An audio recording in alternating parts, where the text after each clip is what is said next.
the Miami Heat because they're known to fade late in games.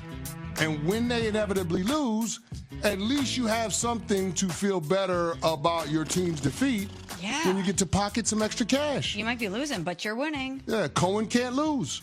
I'm losing. That. I promise you. I'm just saying every night. But if your team is losing, but you're making money, you feel a little better about it. It takes the sting away just a little bit. And by the way, you know what I'm saying? Bam Adebayo going 0 for 5 in the fourth quarter doesn't feel as bad when you got money on the other team. That's true. This is not a big topic, but of course my pain trumps anything going on in sports. I've realized. Yes. You know what's so funny about that? What's that?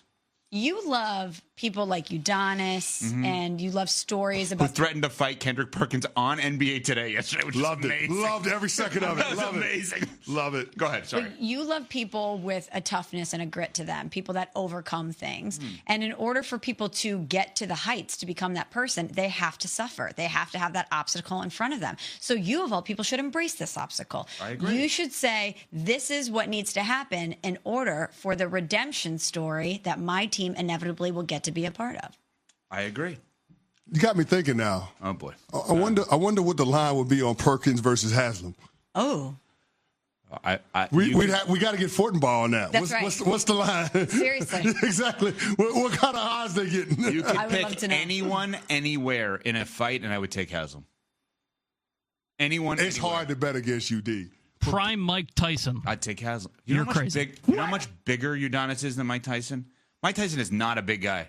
Yeah, but he just has to connect once. Yeah, I'm about to say, I don't know about that. Yeah. He connects once, and you're in trouble. Let's take professional fighters out of the equation. Yeah, that seems like a little unfair. Yeah, I was going to say. Let's do that. When your hands, when you have to register your hands as lethal weapons, let's take those people out of it. I agree with you. Exactly. So there's one person in sports. Big Perk has the size advantage, though. Yeah, but there's no way he has speed. He's a mountain of a man. Yeah. Speed-wise, Udonis is going to be way quicker than him. Yeah, but there's a reason why they have weight classes in professional fighting. Yeah, size I would still matters. take Udonis. You would take Perkins or Udonis? Don't let anybody fool you. Size matters. I'm just saying, Kendrick Perkins is a big man. Yes, he is. Now, UD is scrappy. So I don't know how to handicap it. We'd have to get Fortenbaugh on this thing. What did you say one time? You can fight strength, but you can't fight crazy? Yeah, you can fight karate. You can't fight crazy. Karate. So I guess... Yeah. Are you suggesting UD may have like a mental edge or a chippiness?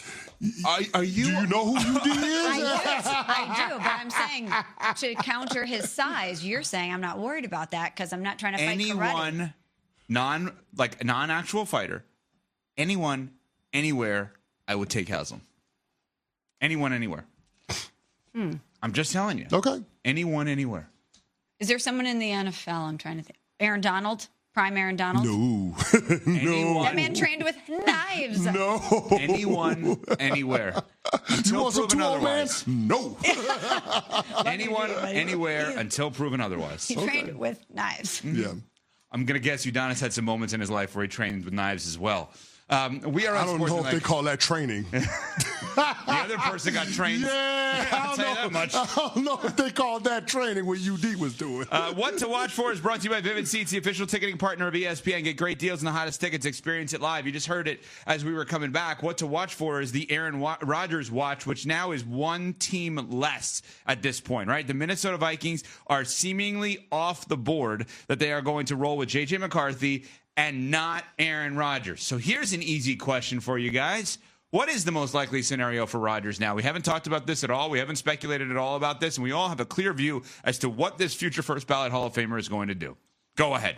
Yeah, I said retirement has to be on the table for Rodgers, right? Because if you're going into a situation with the Steelers or the Giants, I don't see a lot of upside in terms of him being able to compete for a title in 2025.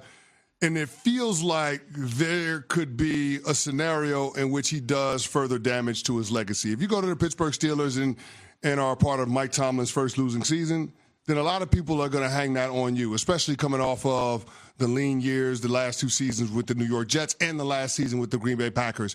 If you go to the New York Giants, it's just going to continue to be more of the same with Joe Shane and Brian Daboll, and they would have waited around all offseason for you to pick them, only to have the rug pulled out of him. So I don't see the benefit of Rodgers going to play in those places because I don't view those teams as squads that can make a deep playoff run. And right now, that's the only way that Aaron Rodgers can enhance his legacy. It doesn't feel like there is a lot of middle ground when it comes to what we're going to get from Aaron Rodgers in 2025 in terms of it being something that's good for him versus something that's bad for him. I don't think there's any middle ground. I don't think there's any average. I think it's going to be an extreme. Mm-hmm. And it feels like when you're talking about a boom or bust proposition with the state of those other two franchises, that being Pittsburgh and New York, I'd have to lean toward it being a better chance of going bust. Yeah, I've pivoted on this because initially I thought the Vikings were still in play because the fact that they hadn't taken it off the board and he didn't jump at the opportunity to go to Pittsburgh and was reportedly waiting for Minnesota led me to believe there was a little bit more there and that maybe they saw something in the J.J. McCarthy situation that they wanted to hold off on and bring in Aaron Rodgers as a solution for a team that's built in so many ways to win right now, maximize this window. But that seemingly has gone away. And I think the Steelers are off the board too. Really? The more that I think about this, at some point the Steelers, I think, are going to throw in the towel and say, we're done waiting. And Adam Schefter is saying Aaron Rodgers is operating on his own timeline. He is going to take his time to figure this out. At some point, the Steelers are going to have to start acting like Cam Hayward suggested and be the Steelers and say, if you don't want to be here, that's great. A lot of other people will. Which is why I lean more towards the New York Giants than anything else. Because he has publicly said that he likes living here. He would have definitely more control over that situation than he would in Pittsburgh. And if Pittsburgh was the place that he wanted to be, why this song and dance? Why this prolonged decision? Why would you have to wait this long if that's somewhere where you wanted to be? It doesn't seem like a marriage that's destined, which is why I could see him wanting to come back one more year and on much more of a positive note and thinking that he could do it with the Giants. Is it a positive note, though, when you go on the field in September? But we have to put ourselves in his shoes, not what we are thinking externally. He probably still thinks that he can go out there and make a material difference. Yeah. Except the team that he's going to be going out there with the New York Giants is not as good as the team that he was out there with the New York Jets in 2024. Of course.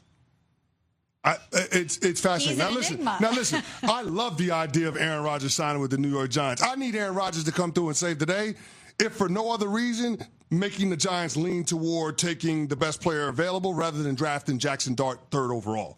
So, like, if Aaron Rodgers being at the New York Giants means that the organization is going to try to make more win-now moves and drafting Travis Hunter, who could be the best player in this draft, versus reaching for a quarterback, I'm all for it. Mm-hmm. Aaron to Arch. Awful to Arch, 2025. That's the campaign slogan. That's what I'm looking for. If Aaron Rodgers signs with the New York Giants, I guess it doesn't preclude them from taking a quarterback at the top of this year's draft. I just don't want them to reach for Jackson Dart. Mm-hmm. So, I mean, if Rodgers' presence moves the needle even just a little bit from Jackson Dart to a potential best position player available, then I would be all for it. You want them to be on the phone with Arch in a year, not with Jackson Dart now? Smalls, what phone company can they use? They need to be using Verizon. Chào cả mọi người đã quay trở lại với kênh của mình. Ngày hôm nay mình sẽ tiếp tục hướng dẫn các bạn làm vòng. Vòng hôm nay của mình sẽ có tiêu đề là muối ớt. Mọi người, hôm nay vòng của mình sẽ có tiêu đề là ớt, tiêu. Bây giờ mình sẽ bắt đầu làm nhé.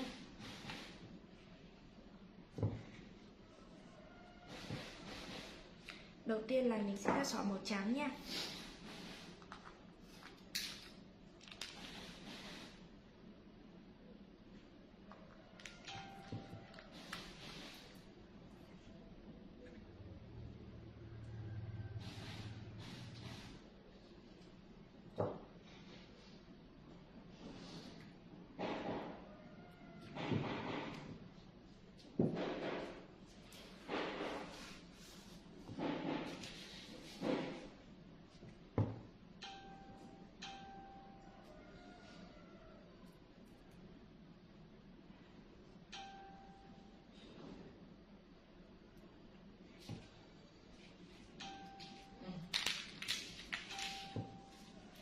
Mọi người, đây là màu trắng này, cho đến màu vàng.